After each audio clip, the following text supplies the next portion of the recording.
کاک سەرکەوت شەمسەدین سوپاس بۆ کاتی جەنابەت لە پەرلەمان عێراق چ باس هەیەەوە ئایا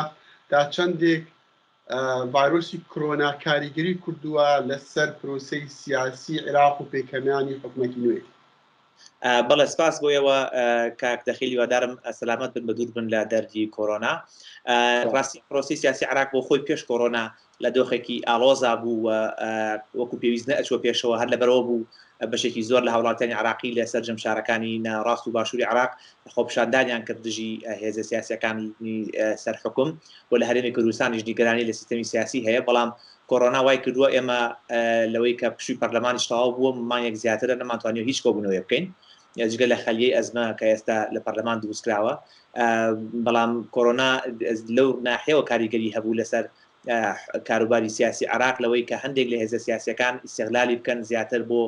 فشارکردن بۆ سەپاندنی داواکاریەکانی خۆیان بەسەر ئەو کاندیدی ڕاستپێرا بۆ سەرۆکوەزیران یان هەڕەشەی ئەوە بکەن کە ڕێگەنیان ئەم کاندیدا تێپەڕێت. ئەگینا لە ڕووی لایەنە سیاسیەکەیەوە کۆرۆنا زیاتر لایەنی ئابووری کاریگەری لەسەر عراق کردووە بە پێچەوانەوە لە لایەنە سیاسیەکە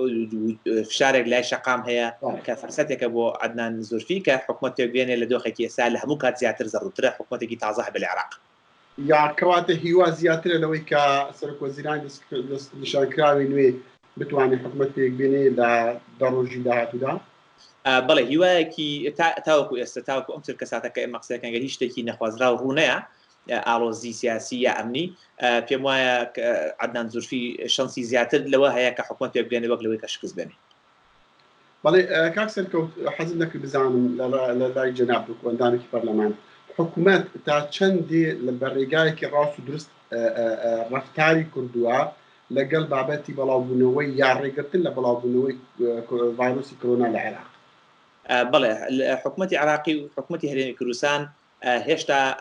ڕێکارەکانیان تا ڕادێکی باش سەرکەوتوو بۆ لە ڕێکارەکانی ڕێگرتن لە بڵاوبوونەوەی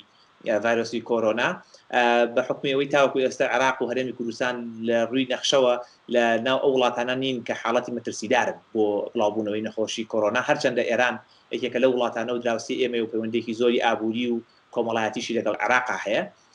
بەڵام تا ئێستا توانراوە ئەو بابەتە لەژێر کۆنتڕۆڵا بێ هەرچەندە داتاکانی حکومەتی عێراق و هەرێم هەندێک جار جێگەی گومانن،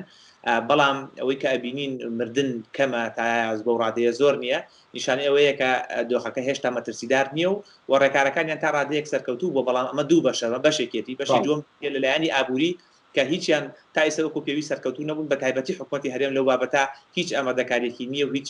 هەنگاوێکی فعلی نانێت بۆ نەسەرۆکوەزیر و سەرۆکی هەرێم تاوەکو ئێستا دیار نییە لەکوێن و بە فعلی نەکەوتونەتە کار تاوەکو ئەوەی کارەساتی ئابووری و دارایی نەقەوت.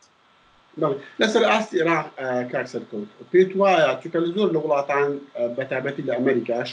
پێشبینی ئەوە دەکرێت لە چەند ڕۆژی داهاتووە بارودۆخەکە خراپتر لێبێ بەهۆی بەو معنایە کە ژمارەی ئەو کەسانەی کە بە ڤایرۆسی کۆرۆنا بکەون زیاترە بێیان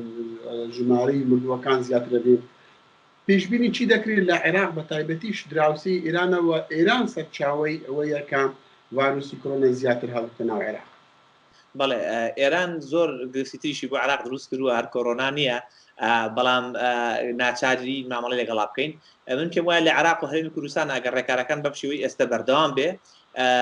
ڕوو لە هەڵکشانی زۆر مەترسیدار ناکە و مردنەکانیش ڕوو لەو مەترسیدارە ناکەن ئەگەر ڕێکارەکان بەم شێوەی ئێستا بەردەوام بێ، بەڵام دیسانەوەی لێمەوە مەترسیە گەورەکە لە عێراقا بە پێچەوانەی زۆرێک لە وڵاتان بریتی نییە لە عێراق و هەرێمی کوردستان بریتی نییە لە کۆرۆنا ڤایرۆس بە تەنیا خۆی، بریتە لەو کۆرۆنا ڤایرۆس کە شەلەلی ئابووری کردووە کە حکومەتیەکانی دەستەوشان کردووە و ئیفلاسی پێکردوون کە ئەمە کارەساتی مرۆیی خوڵقێنەیە ئەگەر زوو فریان نەکەوین بە ملیۆنان خەڵک لە عێراق و هەرێمی کوردستانە هەیە لە خوار هێڵی هەژاریەوەیە ئەگەر ڕۆژانە کار نەکات نانینێت بیا مناڵەکانی کە بە دۆخێکی مەئاساتدارە و بەرپرسانی عێراق و هەرێمی کوردستانیش وەکو پێویست نین لە ماستەیە. باڵێ سەرکەوت شەمسەدین ئەندامی پەرلەمانی عێراق زۆر سوپاس بۆ کاتی جەنابەت. سپاس بۆ ئێوەش.